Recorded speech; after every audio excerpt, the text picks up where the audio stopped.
tant que la voiture est sur le pont, petite vidéo de levage de l'Audi R8 V8 ou V10, ce sont les deux mêmes. C'est les mêmes points d'ancrage. On a déjà levé la V10 pareil. Désolé pour le cracra, et sur une journée de pluie, c'est horrible. Donc ici, pour l'arrière droit, j'utilise moi un petit point remarquable qui est ce vis. Je fais à peu près toucher le tampon à ce vis. Je m'en sers pour l'aligner, même si c'est pas précis à ce point-là, à 2-3 cm près, il n'y a pas de problème. Il y en a d'autres qui utilisent justement cette rainure de la jupe pour aligner le tampon, ça marche aussi. Il n'y a pas de souci. Avant droit, donc là, il y a un point remarquable qui est ce triangle, qui doit faire face à ce tampon. Alors ce qu'il y a aussi, c'est que sur l'R8, il y a un petit tampon, une petite pièce en caoutchouc, en plastique, qui sert, je pense, à évacuer l'eau.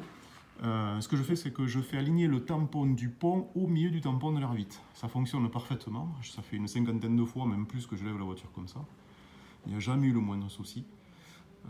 Du coup, c'est aligné entre ces deux rainures, ici et ici.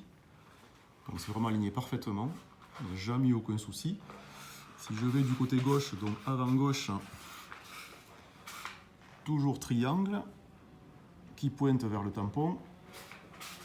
On ne voit pas la petite pièce de l'R8 puisqu'elle est sous le tampon du pont, elle est dessous, centrée dessous.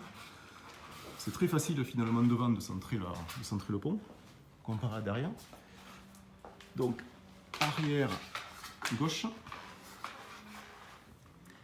Petit vis, point remarquable, on s'aperçoit que justement mon feutre il décale un peu, il n'y a pas de souci. On voit même les anciens levages, ici, les anciens marques de tampon. Donc vous voyez c'est large, on peut utiliser pas mal de surface pour le levage. Voilà, je reviens en vue d'ensemble.